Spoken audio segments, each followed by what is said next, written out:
single shot. And Sean Miller still with plenty to say to this veteran officiating crew. Here we go. Okay, now we've seen it all. I'd rather have that review than end of the game. Griffin off the mark was a major factor the second half in Austin. Vokatitis the rebound, and here comes the Longhorns. Starting five for UT, Cam Heide remains in Sean Miller's good graces. We're going to see a little bit more of Nick Cody today. He'll go a little bit deeper in the bench, wanting more from number 5 in burnt orange. Dailyn Swain leads the charge in the scoring department, the transfer from Xavier. You mentioned Cam Heide. Would you say good graces or good-ish? Good-ish. Pope in and out. For the time being is the words I was looking for there. And it's Texas Aggie basketball.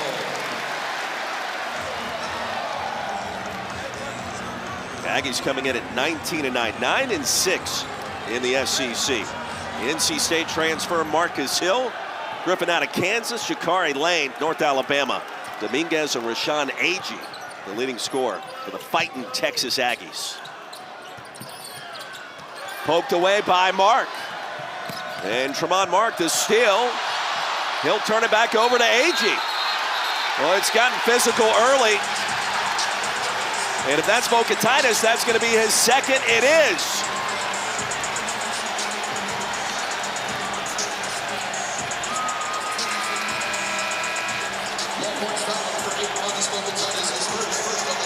Two of the most unorthodox fouls to go find a seat on the bench within a minute and 3 seconds into this game. Montas Vokatitis is on the bench with 2 fouls. And if you're not going to dive for that ball, which he did not, you can't risk picking up a second foul. Well, with Vokatitis on the bench at 7 feet, 260 pounds, the size advantage for the Longhorns somewhat negated. Nick Cody checks in against Agee. Mano a mano, the pump fake. And Cody held his ground.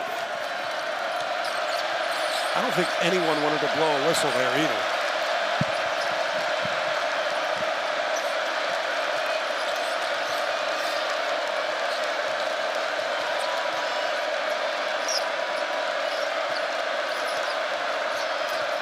There goes Swain, and Dailyn Swain connects. He's just been so good, and they do a good job of spacing the floor. When he gets the ball top of the key, just give him room to work. He often has the advantage. You need to give him room. Just can't do that. Chippy foul against Swain. That's his first 13 foul. Not terrible, just a little over-aggressive. The crowd's great so far, too. I think that foul on the tip just lit him up even more.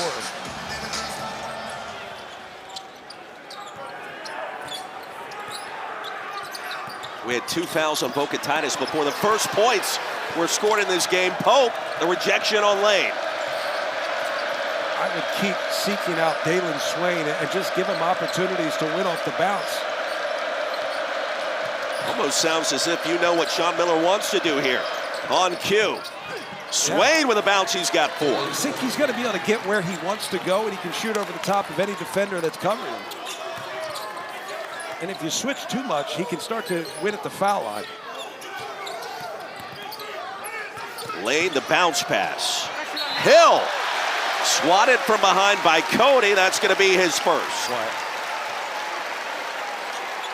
A&M on the board, 4-1. It was incredibly quiet for those 2 free throws. Trapping pressure, you talked about buckyball. Saved to Heide and ahead to Swain. Heide left wide open. Pops out to Pope. Sean Miller said that they've got to be able to offensive rebound, something they were able to do first half against Florida. Mark contested 3, and he gets it to go. He's been able to knock down more and more threes.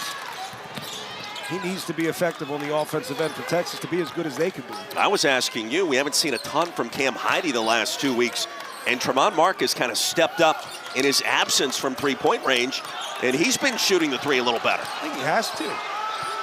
Especially he's a guy that gets open looks. Agee bullies his way into the paint. And 2 free throws. And already with 17 wins and on the bubble in position to take the Longhorns dancing in his first campaign. How about both players with 2 fouls on the floor? Out of that timeout. Vokatitis and Swain. That's wild. And the lob to Vincent from Griffin. Now I would be attacked. I'd go right at him. Vincent against Vokatitis connects. Look, you got to go at him because you're either going to force him to foul or have him play token defense. I would go at the guys that can basically only play token defense. Dailyn, Swain, Matas, Vokatitis, they are not going to give you everything physically. They can't.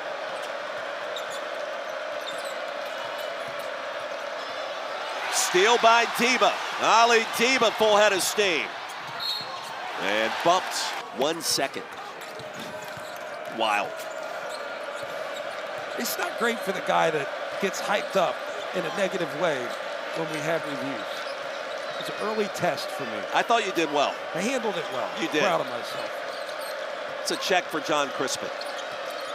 Nearly halfway home in the first and poked out of bounds by Diba. I think the good thing about it was it happened so fast that it didn't disrupt the actual game. It actually built it up even more. We've talked about this as a rivalry matchup. The crowd was here early for this one, and then you have 2 of the 4 teams from the SEC that are on the last 4 byes, so you understand you're bubble adjacent. This game matters.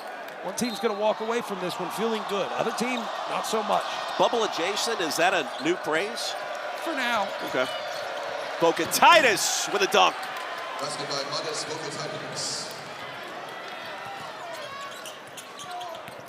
Jakari Lane with a path, a jump stop, too strong. And Vokatitis claims the rebound. Well, Texas, a different team with number 8 on the floor. They are, so long as he can be his impactful self.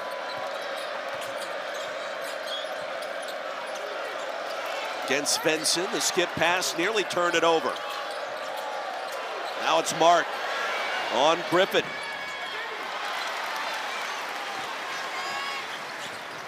Aggies coming off a tough road loss at Bud Walton Arena. For 40 minutes, shot over 52%. Trailed virtually the entire night. Made a game of it, Benson. But then Darius Acuff Jr. started to take over. Yeah, that Darius Acuff is a real problem for anybody that is not wearing an Arkansas jersey. He's incredible. SEC Player of the Year in your mind? Yes. Here's Diba. The hesitation. And Pope was caught in a dangerous spot. Allowing Matas Vokatitis with the 2 fouls to find a little game rhythm with substitution patterns, that's going to be key. I'm still not sure I'd play him though, because he's prone to foul. A very physical player. Yes. Well, and also you're trying to capitalize on your matchup advantage against a smaller Texas A&M team, so I would say he's even more prone to foul. Swain had the first 4 points of the game, was bumped. If he gets a 5 on him, he's going to pick apart that matchup. It's a 1, 2, or 3. It doesn't matter. He's got an advantage. Dailyn Swain now over 1,000 points in his career. Pretty important, too. He comes with Sean Miller from Xavier in an NCAA tournament appearance last year. He knows what it's going to take to get Texas into the dance next month. But I also think he understands, like Sean Miller understands what holes Dailyn Swain can fit. Yeah, look, if you're on the outside of the bubble, it's nice to sniff the bubble. If you're in the field, per Joe Lunardi, you don't want to sniff the bubble. You don't want to be that close. Here's a steal. Aggies have not led so far today, but now we're tied at 20. They do a lot of work off the bounce, and if they have room to work, they're really tough to stop getting to the basket.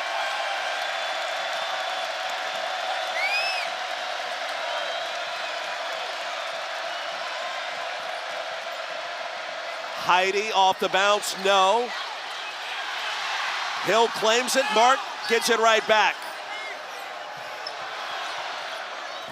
Heidi's 0 for 4. Shot's a little flat. AG, Texas A&M with its first lead. I feel as if the energy has shifted, and the concern is, as they ramp things up, concern is Texas able to be as aggressive as they need to be with two of your best players on the floor with 2 fouls. 9-0 run for Texas A&M. Aggies by 2. Swain with a crossover. Rodriguez controls. Ruben Dominguez with the rebound. Marcus Hill the other way. Well, Dominguez can shoot the 3. We've seen that so many times this year. The back door. And a 11-0 run for the Aggies, who now lead it by 4.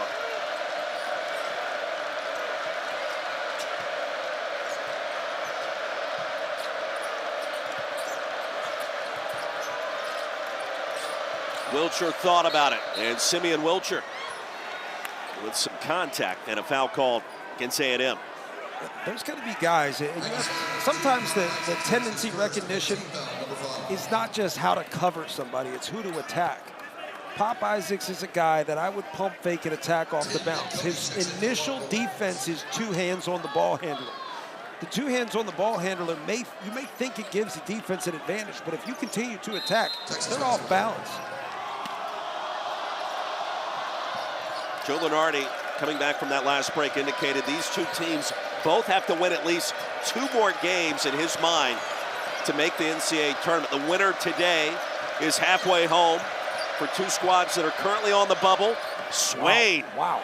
How do you get that to sneak up and in? He's good. How do you like that for analysis? Hey, it works for me.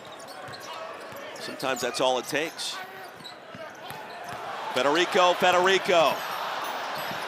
Hill, up and in. And a foul was called. Count the bucket. Yeah, I think they're just going to say it was goaltending, even though it went basket. through. Yes.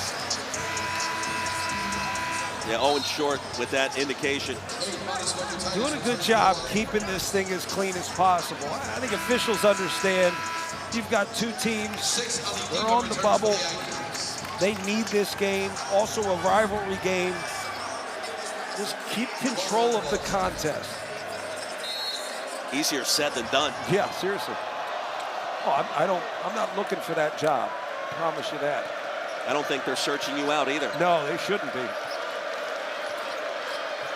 I'd be the only official that just wants to change all the rules. Bounce pass, Titus traveled.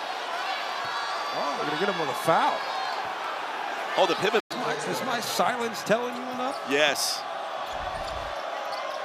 Titus wanted to shoot 3 throws. He was not in the act of going to the rim.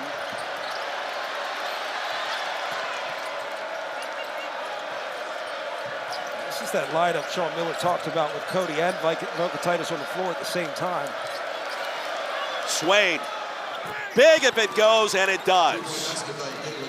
3-point shots gotten better for number 3. This whole game's gotten better. Hill down low. He was a non-factor in Austin back on January 17th.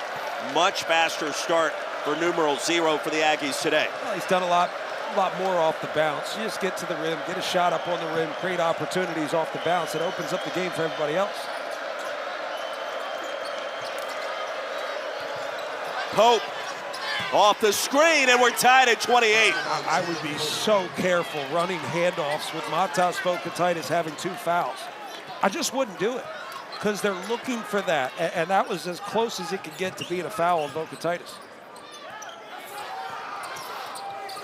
And what may sway it is how you sell it.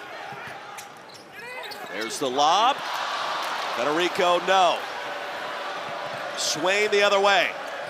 Dailyn Swain gets it back. Titus up and in. Horns back in front. And Bucky McMillan has seen enough. He'll call a timeout. More fluid the deeper we got into those first 20 minutes. Let's see how the second half gets going. But we didn't see a full Matas Titus, and we didn't see a full Dailyn Swain because of the foul trouble. And now, like I said, I expected to see a little more zone. Here you go. The zone and the strip.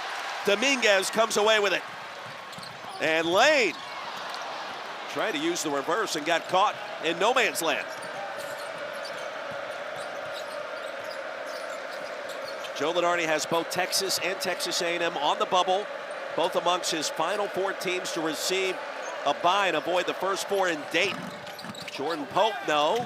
Heidi, no. And Boca Titus, yes. A little confusion there defensively from A&M. I think Hill thought they were in zone. Everybody else was staying with their man. Dominguez. Boca Titus, the box out. Rips it away from Agee. Where Pope was open, lane closed late. He'll shoot that a lot of times.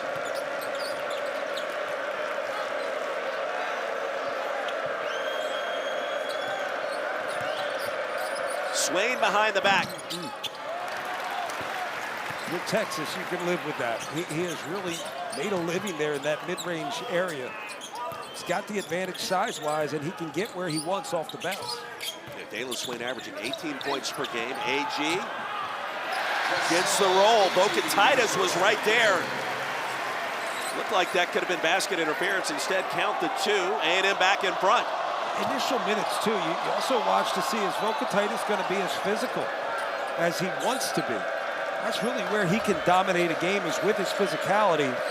I don't think you push it early, but as the game picks up, I think you can ramp up the physicality. A little surprised he got back in the first half. You Yes. talked about it. And then also to avoid his 3rd foul, Mark with the mid-range, his specialty. I wasn't surprised that Sean Miller came back with Dailyn Swain. You need him. He is your offense. And if you're going to play with a smaller lineup, that's going to be the other way. The back of the head of Dominguez. I get, you also trust you can hide Dailyn Swain a little bit easier than you can hide a 7-foot Matas Boca Titus. But to get as much out as you got out of both of them, that's kind of a blessing. Yeah, that's not ideal. Dominguez, like, what just happened? We had a lunch a few days ago where we had a basketball off ahead. That's another story for another day. We did. I almost forgot about that. Everybody was okay. Dominguez is just fine here. And now Boca Titus at the top of the key. Boy, everywhere Matas Boca Titus goes, he creates some contact and physicality. Relentless, and AG slaps it out of bounds. It's something that Sean Miller's been working on with Boca Titus all year. That controlled aggression, right? I think it's hard, though, because that's part of the scouting report when you're prepping to play Texas and you're going up against Matas Boca Titus. You're prepared for his physicality. So you push a little bit harder, which he pushes back, and I think it pushes him into a situation that makes him pick up fouls. Texas by 3, the bucket by Pope. And Pope now with 7. AG wanted the foul. We'll head back to the other end of the court. And he's grabbing his hand. 6 foul defense for Texas A&M. You know, I like the no call. I know Matas Boca Titus is going to throw his hands up late. I want the call too. He's still grasping that hand. I do like the play on early here in the second half. Let's let players dictate how this thing is being played. Mark, the corner 3 now. AG grabs it. 4 on 3. Hill and a chance. But we count it as a number in today's sporting society. Now, 0-0 might be the dumbest thing. That doesn't make sense to me. Here's Mark. Sends it out of bounds. They're really trying to get Matas Boca Titus a seal in the post, but Rashawn Agee does such a good job fighting around. He's saying, I didn't touch it, review it. Bucky McMillan looking back towards his staff. And they are thinking about it. And Bucky McMillan thinks otherwise. Well, that's a new rule in college basketball this year. You get the chance to challenge. Nobody wants to be that guy that has to make that decision. It's a lot of weight to carry.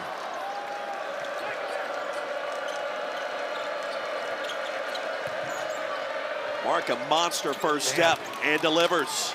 Just his ability to elevate in the mid-range has made him so tough. And I think he's got more confidence shooting that mid-range jump shot than anything else. Plenty of experience in the NCAA tournament at Houston and Arkansas. Now with the horns. Pop Isaacs Poked away by Weaver. College Station, Texas, Sean Miller imploring his team. Leads it by 3. First-year head coach coming into Austin from Xavier. And the Aggies back to work, 37-34 in favor of the visitors.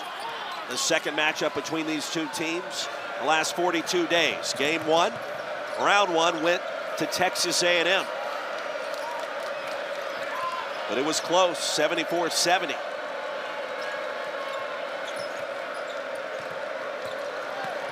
Swain to Weaver. And Hill controls the rebound.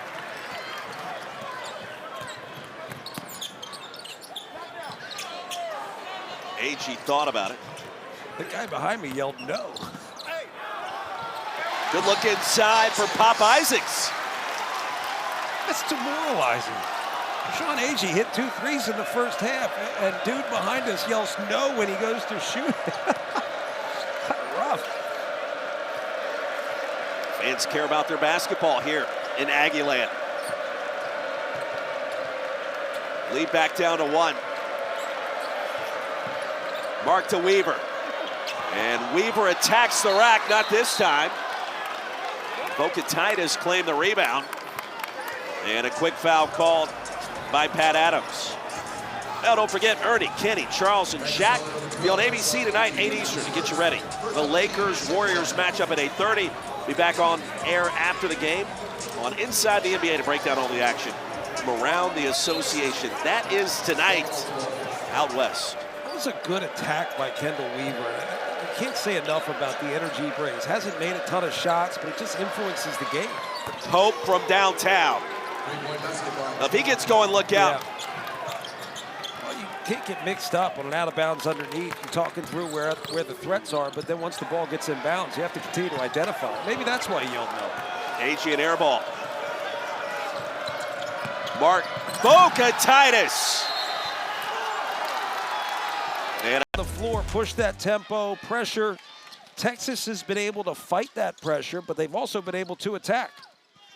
And Monas Boca Titus has done a nice job not picking up that third foul, even if it appeared or felt like that he should have.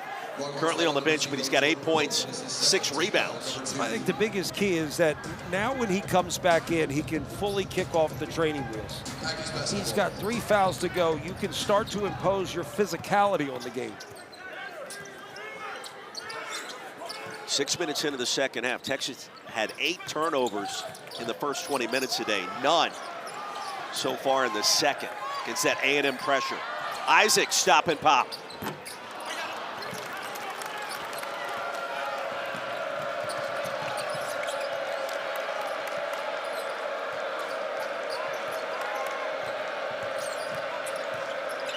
Crowd a little restless. Texas now by 8. That matches their largest lead of the game. When they have space east to west, Jordan Pope, Tremont Marker, they're able to do it. Dailyn Swain, all able to do their work in the middle of the paint. 44-36. Hill, left-handed delivery. It's another guy just has done so well when he has room to work. And I think each one of these guys understand the matchup they're facing and they know how to attack it. Mark the jump stop, gets it outside to Swain. They'll set up the offense.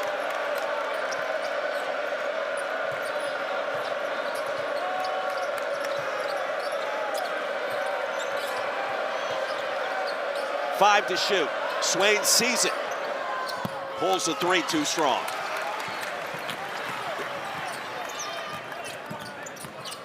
Now it's Hill with the right hand. The quicker you attack, the more room you're going to have to work. That's something A&M's been able to do time and time again. Score early. Quick options are often the best. Hill the last 4. The 8-point advantage sliced in half. When Montez Focatitis on the bench, now checking back in, you should be attacking the paint. Tremont Mark does exactly that for Texas. Because when Montez comes back in, he occupies the block, which means the driving lanes aren't wide open. Lead back to 6. Hill. Spin cycle with the bounce.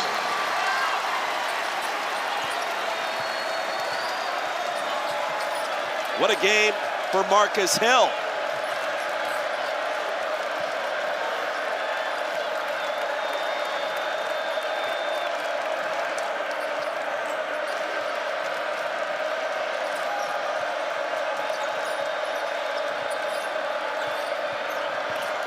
Mark draws the triple team, checking it Swain.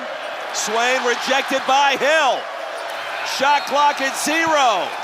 And year number 1, Sean Miller, his first campaign. And back and forth we go. Aggies have it after the rejection by Hill. AG. Hill amongst the trees and finally claimed by Mark. Dailyn Swain hasn't been able to get much going here in the second. Had 11 and a half. He's still got 11, but Jordan Pope's been good. Tremont Mark's been good. And I think at some point we're going to start to see the full physicality of Matas Fokatitis. How about now? On the floor, AG called for the personal. And Bucky McMillan saying 3 seconds in the lane. I've been saying that all year. It's like we stopped calling it. I've seen guys, I mean, literally camping out, just there 10 seconds. I'm not saying that was the case on that play. To me, that's one of those calls that can get kind of lost in the flow of the game. They have so many other points of emphasis. Just got better and better, more comfortable the way they play there at FAU too.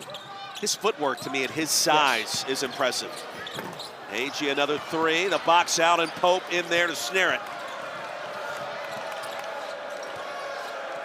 48-42. Texas the better team in the first half of the second here in College Station. And Isaacs called for the personal there.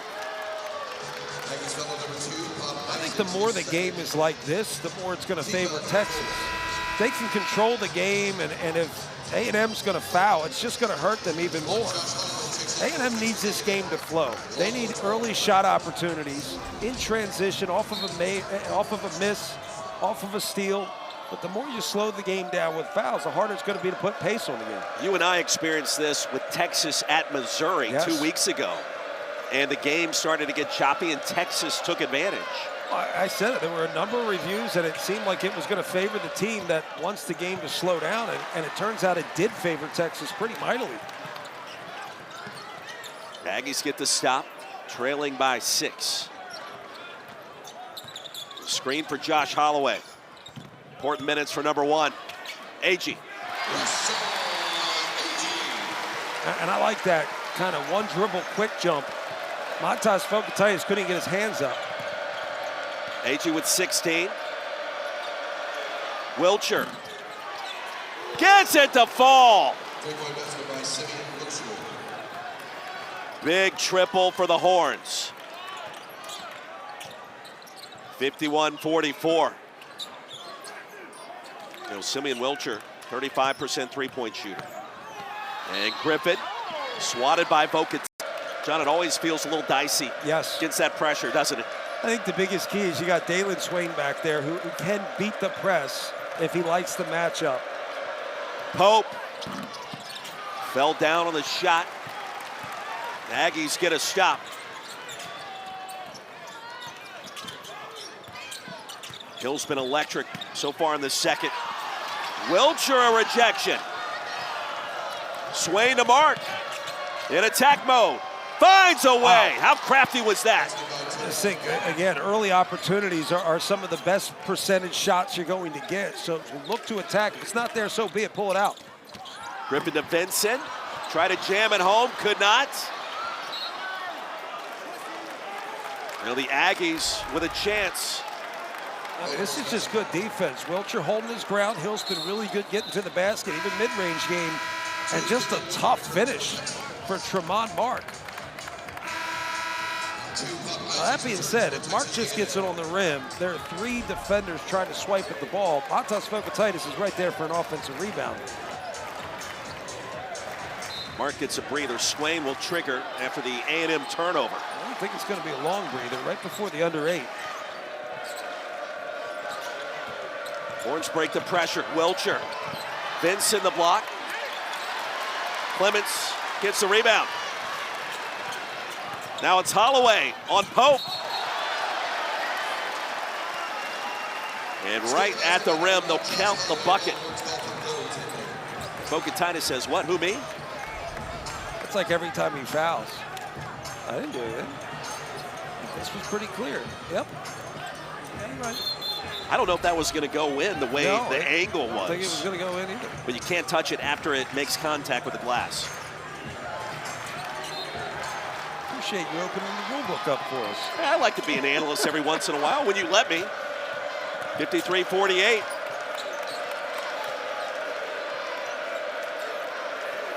Big game for both sides. Joe Lenardi has Texas, part of his last 4 teams in. Also, Texas A&M. He believes that both teams need to win 2 more games to clinch spots in the dance. Wilcher. You good with that shot? He'd been better with it if it went in, but I think it's a good look. You could work even harder to take a worse shot. Ali Diba. Vincent for 3. Here comes Swain. Head to Vokatitis. And that would be why I'm not good with Vincent taking that shot. He's the last guy to get back on defense after shooting the basketball. And Vokatitis is able to just run out for an easy dunk. Vincent, the former Longhorn. Pop Isaacs. Big triple. And the response. From 7 to 4. Yeah, once again, just tough to get the ball in bounds.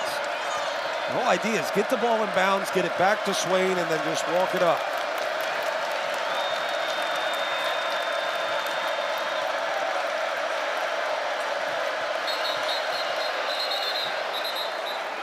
And Vincent, and remember too, Jamie Vincent, the former Longhorn, now playing at Texas A&M.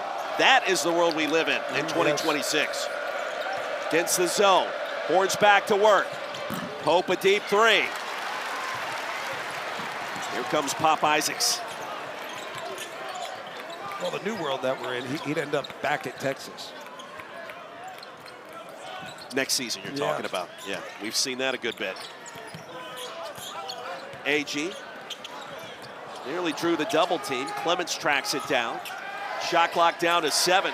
Crowd will let you know here. AG!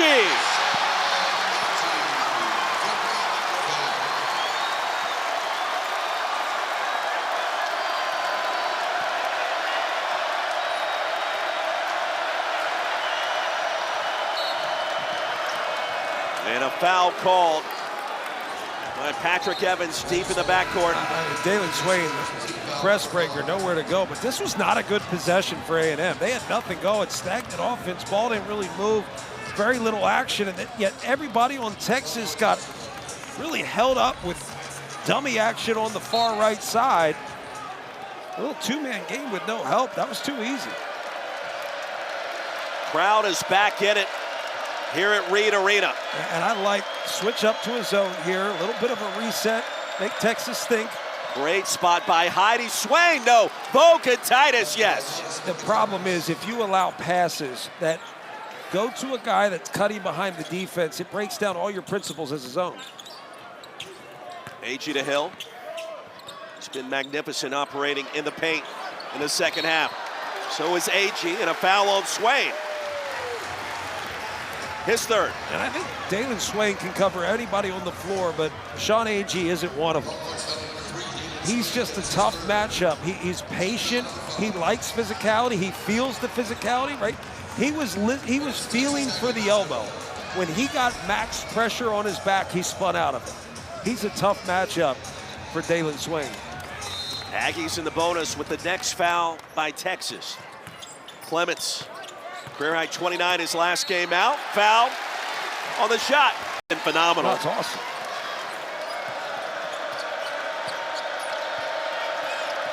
Lead back down to 5.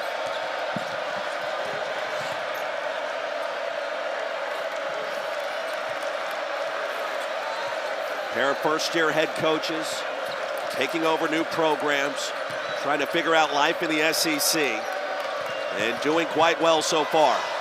Weaver, baseline. Weaver spins it in. And they just made tough shots. I mean, defense is right there. It's kind of a bit of a broken play with Weaver going baseline. Nothing there, but he just gets the shot up. We'll give and go with AG. Stolen by Pope. Well, I'd be patient here if you're Texas. No reason to push if you don't have obvious numbers. Something Sean Miller talked about before the game. Just saying kind of the risk assessment is a constant thing you have to think about without thinking too hard. And especially against this defense of Texas A&M, unorthodox. Mark fouled on the mid-range. Saturday.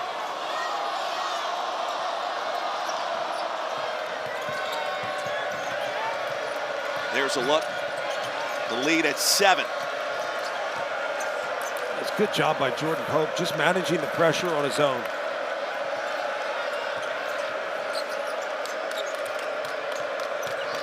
Horns have been all about the clutch buckets in the second half. Here's Mark. Real estate, separation, short. Off of Weaver. Weaver saves it. He's everywhere. Weaver is absolutely everywhere. And a fresh 20. Under 2 to play. Here's Pope. Against Diba. Now Swain. Stolen by Ali Diba. We had Hill for a second. Instead, it's Griffin. In and out. How big was that? Well, a basket there. The lead is sliced to 4, and this place is nuts. Instead, Horns get a stop. Less than 90 seconds to go. And quiet second half for Swain. 5 on the timer. Pope.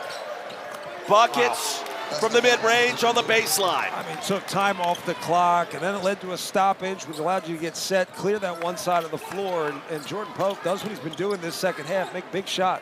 Lead is back to 9. AG short. Weaver. And saved by Mark. He'll be bumped out of bounds by Griffin, and right now Texas played. I think he's been terrific. He's also negated a lot of the pressure that we've seen that dictated the first half. Well, Swain can do it in different ways. Pope double team. It's a foul. And Swain off the leg to Mark. Still no whistle, and there it is. Titus. But they're capable guards, and I think the job that they did really well was managing the pressure. Now the Aggies will get Kentucky here Tuesday night. That game becomes big for both teams. And the Cats, impressive in Lexington earlier today.